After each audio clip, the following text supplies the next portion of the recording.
Hello বন্ধুরা, তো চলে এসেছে আবার একটি বিশেষ গুরুত্বপূর্ণ আপডেট নিয়ে। ওবিসি কেস গতকাল শুনানি ছিল।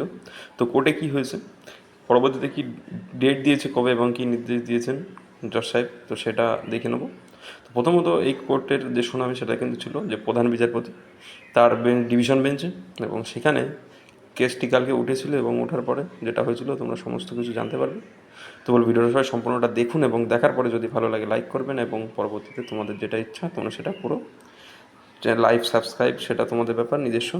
তো প্রথমত যেটা বলার, তো গতকালকে কিন্তু 37 নম্বরের কেসটি লিস্টেড ছিল, আমি সকালবেলা ভিডিও বানিয়ে তোমাদেরকে বলেছিলাম। কিন্তু কোর্টে যখন কেসটি ওঠে সেটা 37 নম্বরে ওঠেনি, সেটা তার আগে একজন উকিল যে ছিলেন রাজ্য সরকারের তরফ থেকে তিনি যে কিন্তু বলেন কপিল সিব্বল মহাশয় যে স্যার এই কোর্টের হেয়ারিং আছে, কেসটার আছে। তো তখন কিন্তু জজ সাহেব বুঝতে না পেরে কেসটির যে হেয়ারিং সেটা কিন্তু চেঞ্জ করে দেয়। তো চেঞ্জ করে কখন দেয়, তোমরা দেখতে পাচ্ছ যে ডায়েরি নম্বর 27287/2024। তো এই ডায়েরি নম্বরে যে এসএলপিগুলো লিস্টেড ছিল তো সবগুলো কিন্তু পিছিয়ে যায়। তো এটা জজ সাহেব নিজেই বলেছেন যে আমি বুঝতে পারিনি যে তিনি এই ওবিসি কেসটার কথা বলছেন, তো তার জন্যই কিন্তু পিছিয়ে দেওয়া হয়েছে। সেটা পিছিয়ে দিয়েছে, দেখো কেস ডায়েরি নম্বরের সাথে যে এসএলপি নম্বরগুলো সব কিছু দেওয়া আছে। তো জাস্টিস যে মানে চিফ জাস্টিসের সাথে আরও যে যারা আছেন যে সমস্ত জাজ তাদের নামটাও দেওয়া আছে, এই স্ট্যাটাসটা দেখো পেন্ডিং আছে।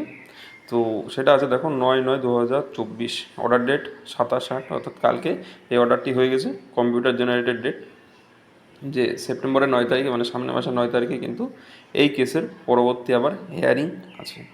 তো প্রথমত একটা কথা বলি যে পরবর্তীতে যে 9/9 তারিখে হেয়ারিংটা হবে সেই দিন কোর্টে কী ঘটবে, তো যতক্ষণ না ঘটবে ততক্ষণ কিন্তু কিছুই বলা যাচ্ছে না। কেননা আমাদের রাজ্যের থেকে যে সমস্ত কেসগুলি গেছে, সেই স্কুলের কেস বলো, টিচার নিয়োগের কেস বলো, অন্যান্য প্রাইমারি নিয়োগ বলো, সমস্ত কিছু কিন্তু এইভাবেই সুপ্রিম কোর্টে যে পেন্ডিং অবস্থায় ঝুলে আছে।